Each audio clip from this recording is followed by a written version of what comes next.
Good morning everyone. आज हम अब चैप्टर नंबर फर्स्ट से स्टार्ट करेंगे, जिसका नाम क्या है, रेशनल नंबर। इस चैप्टर में हम रेशनल नंबर्स के बारे में पढ़ेंगे। ये हमारी क्लास 8th का फर्स्ट चैप्टर है।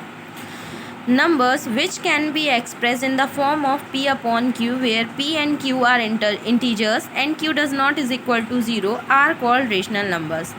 ऐसे नंबर जिनको हम p अपॉन q के फॉर्म में रिप्रेजेंट करते हैं, जहाँ p और q जो है वो इंटीजर्स हैं और जो q जो है वो 0 के बराबर नहीं है, उन नंबर्स को हम क्या बोलते हैं, रेशनल नंबर्स। क्या बोलते हैं हम इनको, रेशनल नंबर्स। इनके कुछ एग्जांपल्स दिए गए हैं। तो इसमें क्या दिया गया है, each of the numbers 3/8, 7/15, -6/11 etcetera is a rational number. ठीक है, इनमें जितने भी नंबर्स हमें दिए गए हैं, इनमें क्या दिए गए हैं, ये सभी क्या है, हमें रेशनल नंबर्स के क्या हैं, एग्जाम्पल्स दिए गए हैं। In the rational number p upon q, integer p is called the numerator and the non-zero integer q is called denominator। ठीक है, किसी भी rational number p upon q में जो इंटीजर p होता है वो क्या होता है, एक न्यूमरेटर होता है, और जो नॉन ज़ीरो इंटीजर होता है, नॉन ज़ीरो इंटीजर q मतलब जिसकी वैल्यू ज़ीरो नहीं होती है, q की वैल्यू, तो वो q क्या कहलाता है, डिनोमिनेटर कहलाता है। क्या कहलाता है, denominator. Every natural number can be written as a rational number, but it is not necessary that a rational number can be a natural number। ठीक है, हम प्रत्येक नेचुरल नंबर को क्या कर सकते हैं, रेशनल नंबर के फॉर्म में राइट कर सकते हैं, लेकिन ये ज़रूरी नहीं है कि प्रत्येक रेशनल नंबर क्या हो, एक नेचुरल नंबर हो। 0 is a rational number as it can be expressed as 0 upon q। 0 जो है वो एक रेशनल नंबर है क्योंकि हम इसको 0 अपॉन q के फॉर्म में लिख सकते हैं, जहाँ 0 जो है वो कोई भी नॉन ज़ीरो इंटीजर होता है। क्या होता है, कोई भी नॉन ज़ीरो इंटीजर होता है। Every fraction can be written as a rational number but it is not necessary that a rational number be a fraction. ठीक है, क्या है, एक फ्रैक्शन को हम रेशनल नंबर के फॉर्म में लिख सकते हैं, लेकिन ये ज़रूरी नहीं है कि एक रेशनल नंबर क्या हो, एक फ्रैक्शन हो। फिर आता है पॉजिटिव और नेगेटिव रेशनल नंबर्स। पॉजिटिव और नेगेटिव रेशनल नंबर्स क्या होते हैं, इसके बारे में अब हमें पढ़ना है। तो the rational numbers is said to be positive if its numerator and denominator are either both positive और बोथ नेगेटिव। ठीक है, एक रेशनल नंबर पॉजिटिव तब कहलाता है जब उसके न्यूमरेटर और डिनोमिनेटर, क्या न्यूमरेटर और डिनोमिनेटर दोनों ही या तो पॉजिटिव हों या फिर दोनों ही क्या हों, नेगेटिव हों, तभी वो रेशनल नंबर क्या कहलाता है, पॉजिटिव रेशनल नंबर क्या कहलाता है, क्या कहलाता है, पॉजिटिव रेशनल नंबर कहलाता है, जब उसके डिनोमिनेटर और न्यूमरेटर दोनों या तो पॉजिटिव होंगे या फिर दोनों क्या होंगे, नेगेटिव होंगे। For example 5/6 -110/231 etcetera are positive rational numbers. ठीक है, ये कुछ एग्जांपल्स दिए गए हैं हमें पॉजिटिव रेशनल नंबर्स के, जहाँ 5/6 यहाँ ये न्यूमरेटर और डिनोमिनेटर दोनों पॉजिटिव हैं, और यहाँ दिया गया है हमें -110/-231, यहाँ न्यूमरेटर भी नेगेटिव में दिया गया है और डिनोमिनेटर भी नेगेटिव में दिया गया है। A rational number is said to be negative if its numerator and denominator are of opposite signs। ठीक है, एक रेशनल नंबर नेगेटिव तब कहलाता है जब उसके न्यूमरेटर और डिनोमिनेटर दोनों ही कैसे हों, अपोजिट साइन के हों। कैसे हो, अपोजिट साइन के। अपोजिट साइन के मतलब कैसे कि अगर न्यूमरेटर पॉजिटिव है तो डिनोमिनेटर नेगेटिव हो, या न्यूमरेटर नेगेटिव है तो डिनोमिनेटर पॉजिटिव हो। ठीक है, फॉर एग्जांपल यहाँ दिया गया है -7/22, तो यहाँ न्यूमरेटर नेगेटिव है और डिनोमिनेटर क्या है, पॉजिटिव है। यहाँ फिर दिया गया है 11/-39, तो यहाँ न्यूमरेटर पॉजिटिव है, डिनोमिनेटर नेगेटिव है। ठीक है, तो ये क्या कहलाएंगे, नेगेटिव रेशनल नंबर्स कहलाएंगे। क्या कहलाएंगे, नेगेटिव रेशनल नंबर्स। फिर नेक्स्ट आता है क्या हमारा, properties of a rational number. Rational numbers की जो प्रॉपर्टीज़ होती हैं उनके बारे में हमें देखना है कि उनकी क्या प्रॉपर्टीज़ होती हैं। तो इसकी 3 प्रॉपर्टीज़ दी गई हैं हमें। प्रॉपर्टी नंबर फर्स्ट, क्या दिया गया है प्रॉपर्टी नंबर फर्स्ट में, if p upon q is a rational number. अगर p अपॉन q कोई एक रेशनल नंबर है और m जो है वो क्या है, एक नॉन ज़ीरो इंटीज़र है, m क्या है, एक नॉन ज़ीरो इंटीज़र है, then p upon q is equal to p multiply by m upon q multiply by m। अगर p अपॉन q एक रेशनल नंबर है और m जो है वो एक नॉन ज़ीरो इंटीज़र है, तब हम p अपॉन q को क्या लिख सकते हैं, p multiply by m upon q multiply by m। इसके कुछ एग्जांपल्स दिए गए हैं। यहाँ दिया गया है -2/3, तो यहाँ -2/3 p/q के फॉर्म में है। इसको हम क्या करते हैं 2 से मल्टीप्लाई कर देते हैं। यहाँ क्या आ जाएगा -2 × 2/2/3 × 2। इसको हम आगे और सॉल्व करेंगे तो यहाँ क्या आ जाएगा -4/6। फिर है -2/3, अगर हम इसको 3 से मल्टीप्लाई करें तो यहाँ क्या आ जाएगा -2 × 3/3 × 3। यहाँ आंसर क्या आ जाएगा -6/9। इसी तरीके से हम इसके बाकी और एग्जांपल्स भी निकाल लेंगे। यहाँ हम देखेंगे कि -2/3 जो है -4/6 के बराबर भी है और -6/9 के बराबर भी है। अगर हम इन दोनों टर्म्स को क्या कर दें, सिंपलेस्ट फॉर्म में कन्वर्ट कर दें तो ये इसी के इक्विवेलेंट आ जाएंगे। The equal rational numbers are also called equivalent rational numbers. जो इक्वल रेशनल नंबर्स होते हैं उनको हम इक्विवेलेंट रेशनल नंबर्स भी कहते हैं। क्या कहते हैं? Equivalent rational numbers.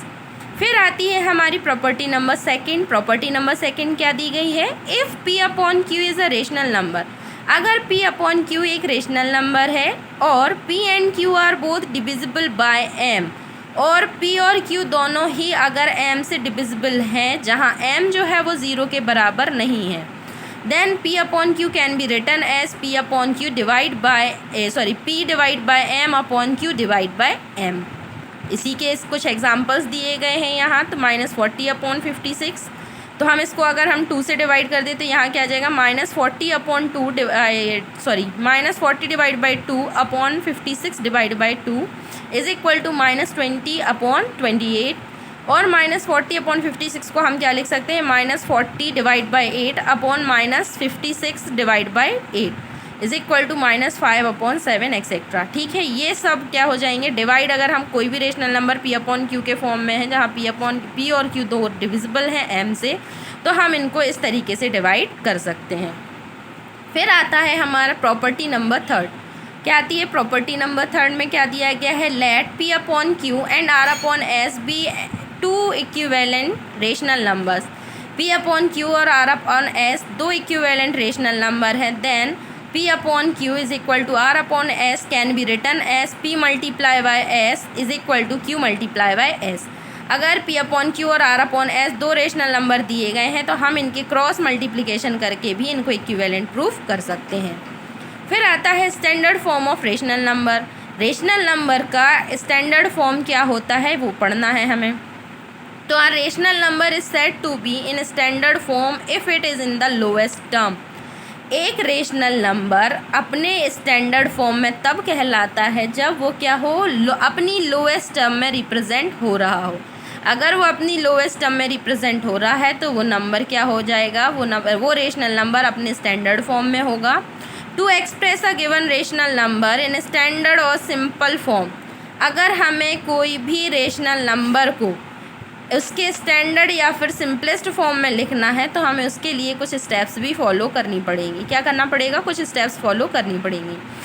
First step क्या दी गई है? यहाँ 2 स्टेप्स हैं जिनको फॉलो करके हम उसको अपने किसी भी रेशनल नंबर को उसके स्टैंडर्ड फॉर्म में कन्वर्ट कर सकते हैं। तो फर्स्ट स्टेप क्या दी गई है? हमें दी गई है क्या, make the denominator of the given rational number positive. सबसे पहले हमें क्या करना होता है, जो रेशनल नंबर हमें दिया गया है उसके डिनोमिनेटर को, किसके, जो रेशनल नंबर हमें गिवन है, गिवन रेशनल नंबर के डिनोमिनेटर को हमें पॉजिटिव बनाना होता है। क्या बनाना पड़ता है? पॉजिटिव। इफ़ नॉट सो, अगर मतलब वो पॉजिटिव नहीं दिया गया है हमें तो हमें उसको पॉजिटिव बनाना होता है। अगर पॉजिटिव दिया है तो इससे अच्छी कोई बात ही नहीं हो सकती है। नेक्स्ट है divide both the numerator and denominator by there HCF. फिर हमें क्या करना है, वो जो हमारा रेशनल नंबर है उसके न्यूमरेटर को और डिनोमिनेटर को हमें डिवाइड करना है, किससे? उसके एचसीएफ से। उन दोनों का जो एचसीएफ आएगा उससे हमें उसके न्यूमरेटर और डिनोमिनेटर को हम डिवाइड कर देंगे तो हमारे पास उस नंबर का, उस रेशनल नंबर का क्या आ जाएगा? स्टैंडर्ड फॉर्म आ जाएगा। क्या आ जाएगा? Standard form. इससे रिलेटेड कुछ एग्जांपल्स दिए गए हैं हमें। तो यहाँ दिया गया है एक्सप्रेस -21/17 इन स्टैंडर्ड फॉर्म। 70 है, 17 नहीं। यहाँ क्या करना है हमें, 21/-70 को स्टैंडर्ड फॉर्म में क्या करना है, हमें एक्सप्रेस करना है। तो हम क्या करेंगे, पहले 21 और 70 दिया गया है। क्या दिया गया है? 21 और -70। तो सबसे पहले हम देखेंगे इसका जो डिनोमिनेटर है वो क्या है, नेगेटिव है। क्या है, नेगेटिव है। तो नेगेटिव को हमें पॉजिटिव करने के लिए हम क्या करेंगे, इसको -1 से क्या कर देंगे, मल्टीप्लाई कर देंगे। तो यहाँ क्या आ जाएगा, 21 multiply by -1 upon -70 multiply by -1। इसको हम फर्दर सॉल्व करेंगे तो क्या आ जाएगा, -21 अपॉन 70। ठीक है, ऑन मेकिंग डिनोमिनेटर पॉजिटिव। यहाँ हमने इसके डिनोमिनेटर को क्या कर दिया, पॉजिटिव बना दिया। फिर हम क्या करेंगे, 21 और 70 का SCF लेंगे। इन दोनों का SCF कितना आएगा, 7। कितना आएगा, 7। तो अब हम क्या कर देंगे, -21 और 70 को 7 से डिवाइड कर देंगे। हमने इन दोनों को जैसे ही 7 से डिवाइड किया तो हमारा आंसर क्या आ गया, -3/10। अब हम देखेंगे 3 और 10 में 1 के अलावा कोई भी SCF नहीं आएगा कॉमन, इसीलिए -3/10 21/-70 का क्या हो जाएगा, स्टैंडर्ड फॉर्म हो जाएगा। क्या हो जाएगा, इसका स्टैंडर्ड फॉर्म हो जाएगा। अब नेक्स्ट दिया गया है हमें क्या, comparison of rational numbers. Rational numbers के कंपैरिजन को हमें देखना है। तो there are 2 methods to compare rational numbers. Rational number को कंपेयर करने के लिए हमारे पास 2 मेथड होती हैं। फर्स्ट मेथड क्या दी गई है, in this method we follow the given steps. इसके लिए हमें कुछ स्टेप्स दी गई हैं, हमें उनको फॉलो करना होता है। तो स्टेप नंबर फर्स्ट क्या दी गई है, express each rational number with the positive denominator. इसकी सबसे पहली डिमांड क्या है कि हमें रेशनल नंबर के जितने भी एक्सप्रेशन दिए गए हैं उन सभी रेशनल नंबर को हमें क्या करना पड़ेगा, पॉजिटिव डिनोमिनेटर के साथ बनाना पड़ेगा। फिर हमें इसके बाद क्या करना पड़ेगा, find the LCM of the positive denominators. ठीक है, अब जितने भी पॉजिटिव डिनोमिनेटर्स हैं हमें उनका क्या निकालना है, LCM निकालना होगा। क्या निकालना होगा, LCM। फिर स्टेप नंबर थर्ड दिया गया, express each of the given rational numbers with the LCM as common denominator. और जितने भी रेशनल नंबर दिए गए हैं हमें उनको LCM के रूप में, LCM के साथ लेना है, जिसका क्या हो जाएगा, जो कॉमन डिनोमिनेटर होगा उसको लेके हमें उनके LCM के जैसे रिप्रेजेंट करना है।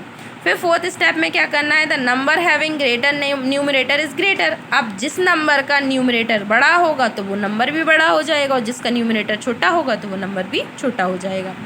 फिर सेकेंड मेथड दी गई है, if P/Q and R/S are 2 rational numbers. अगर P/Q और R/S 2 रेशनल नंबर दिए गए हैं, then compare them by cross multiplication method. तो हमें क्या करना होगा, उनको कंपेयर करने के लिए हमें क्रॉस मल्टीप्लिकेशन मेथड को अप्लाई करना होगा।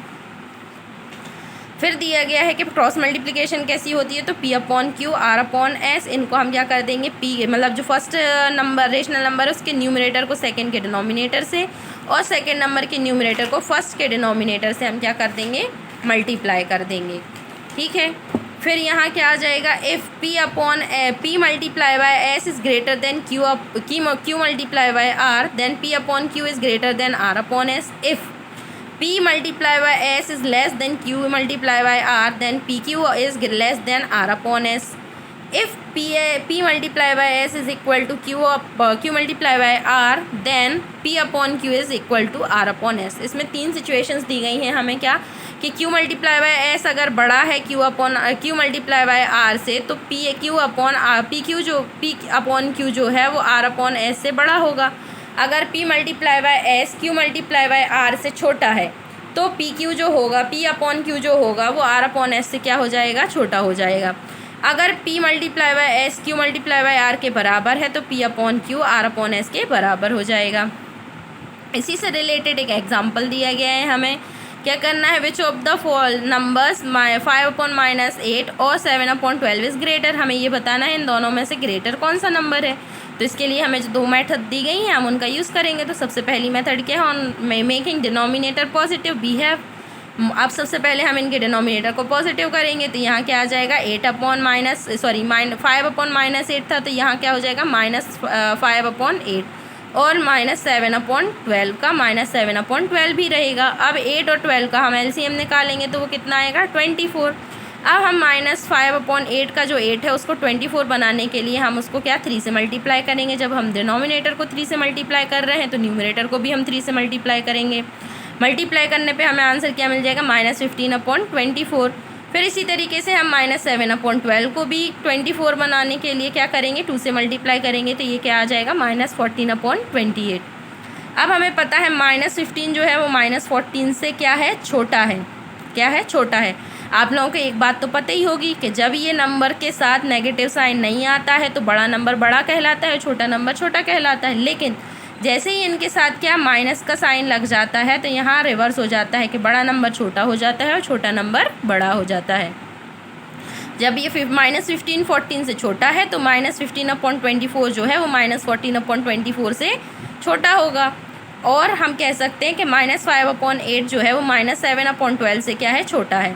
और 5/-8 जो है वो -7/12 से छोटा है। इसी तरीके से हम कह सकते हैं कि -7/12 इज़ ग्रेटर देन 5/-8।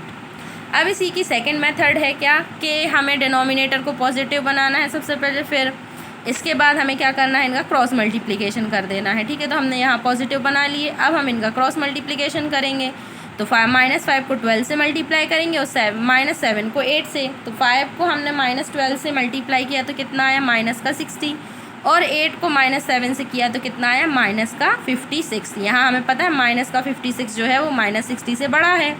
तो हम कह सकते हैं कि -60 is less than -56। This implies that -5 multiply by 12 is less than 8 multiply by -7 और -5/8 इज़ लेस देन -7/12 और 5/-8 इज़ लेस देन -7/12। ठीक है, तो इस तरीके से हम कह सकते हैं कि -7/12 इज़ ग्रेटर देन 5/-8।